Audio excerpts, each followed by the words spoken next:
This nation was not born of fear. It was born of struggle, and it lives by struggle. In recent days, the government of India has unleashed a torrent of accusations following a heinous act in occupied Kashmir. Tourists were killed, blood was spilled, a tragedy by any measure. And yet, before the bodies had turned cold, New Delhi turned its wrath towards Islamabad, pointing fingers, tightening borders, and threatening consequences.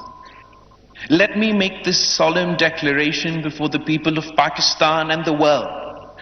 Pakistan had no hand in that crime. We do not export terror. We are the victims of terrorism, Janabi Speaker. Terrorism is not just an attack on bodies. It is an attack on truth, on peace, and on civilization itself. And yet, what is terrorism? Is it merely the act of a deranged gunman or a bomb in a marketplace? No. It is the silence of the world when injustice reigns. It is the boot on the neck of the oppressed. It is the bulldozer that raises a home in the dark. And it is the curfew that lasts not hours but decades. India claims to fight terrorism. But let us ask, how can you fight terrorism while practicing state terrorism in Kashmir? You cannot condemn the bullet while you wield the baton. You cannot speak of law when you break it every day in the valley. And you cannot claim moral superiority when your hands are soiled with the tears of mothers, the screams of children, and the silence of dead men. Mr. Speaker, Pakistan has suffered from terrorism, foreign-sponsored, ideologically driven, and brutally indiscriminate. We have buried our soldiers and our school children. We have stood alone, bleeding, while the world averted its gaze. We have fought the menace not only with arms, but with ideas, with education, with economic reform, and with unity. And so, I say this to India and the world. Terrorism cannot be defeated by tanks alone. It must be defeated by justice. Terrorism cannot be uprooted by bullets. It must be disarmed by hope. And terrorism cannot be eliminated by demonizing nations. It must be defeated by addressing the grievances that give it birth. Do you wish to end the violence in Kashmir? Then let the people speak. Let there be a plebiscite, not persecution. Let there be ballots, not bulldozers. Let there be autonomy, not annexation. That is the only path to peace. No lie, no bullet, no ban will bury the truth. Kashmir is not India's territory.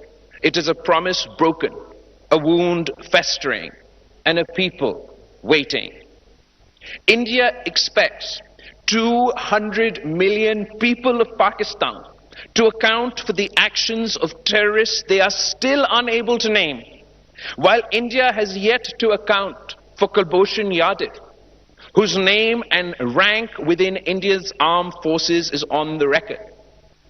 India's accusations that Pakistan is involved in terrorism is stale, based on history, not on ground realities, based on fiction, not on fact.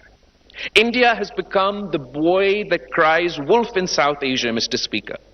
Pakistan has proven India's involvement in terror, not only through proxies but through their armed forces, not just on our soil, but India's hands are stained with blood from Sri Lanka to Canada and beyond.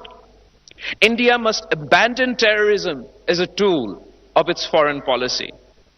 In order to free this region from terror, India and Pakistan must work together, or else we are dooming future generations to suffer this menace. The Prime Minister's challenge to India for an impartial investigation is a start. Why would a true victim of terrorism shy away from accountability? Unless they are worried that the world will see that the real blame for the bloodshed in Kashmir lies in Delhi and not in Islamabad. Mr. Speaker, India's suspension of the Indus Water Treaty is not a punishment for Pakistan, it's a crime against humanity. It is the politicization of water, the criminalization of nature. What madness is this? That you would threaten the food and livelihood of millions for a grievance that lies within your own borders. And let us not forget what flows through these waters. The Indus is not just a river. It is a cradle of our civilization. Long before Delhi rose, before empires were carved and borders drawn, there stood Mohenjo-daro and Harappa. The Indus Valley civilization shared by both our peoples was one of the first lights of human progress. It birthed systems of urban planning, irrigation, agriculture, trade, communication. It did not divide, it connected, it did not conquer, it cultivated. That river, Mr. Speaker, watered both our ancestors. Its flow runs not only through our lands, but through our blood. And now India threatens to dam it with anger and a thirst for vengeance. But the Indus is not theirs to command. It belongs to nature. It belongs to the covenant of peace. It belongs to all of humanity that draws life from it. Pakistan will defend that river, not only for its own sake, but for the memory of a civilization that predates this bitterness.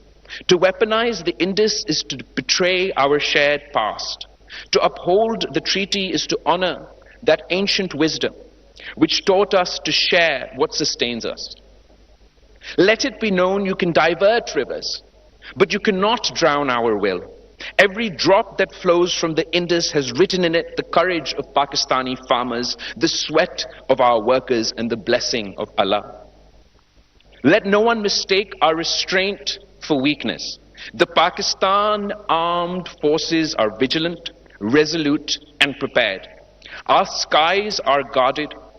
Our borders are sealed by valor. Our nation stands united from Karachi to Khyber, from Lahore to Larkana.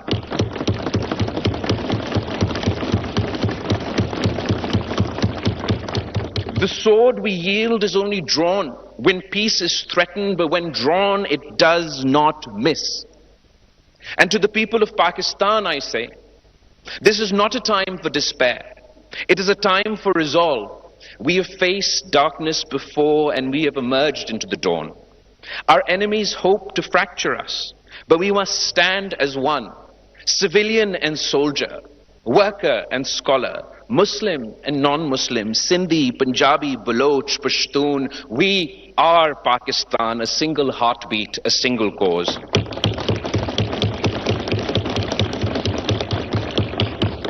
Mr. Speaker, history watches us now. Let us not falter. Let us remind the world that Pakistan is not a footnote in South Asia, it is its conscience. We are not the accused, we are the aggrieved. And yet, we do not seek revenge. We seek recognition. Recognition of Kashmir's right to self-determination. Recognition of our sovereignty.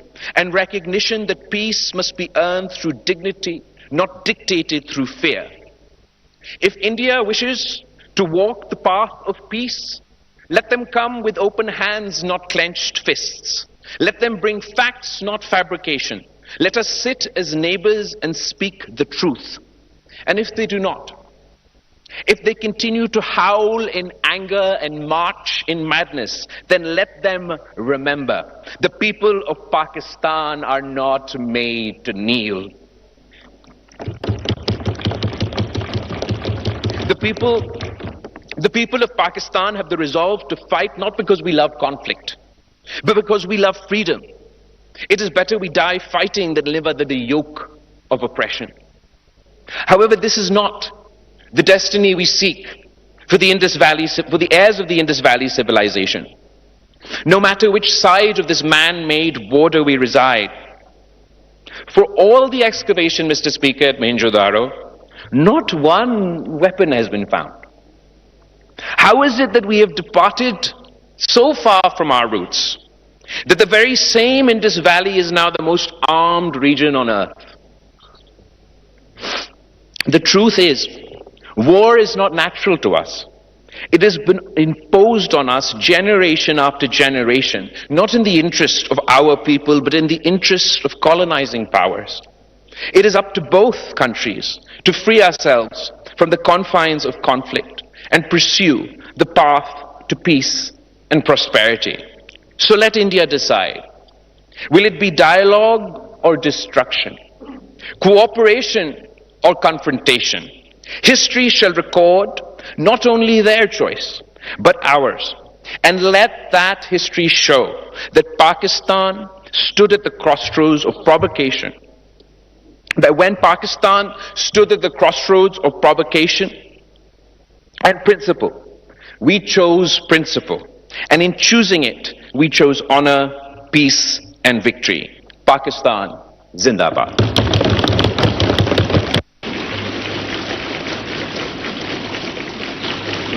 Amir Muqam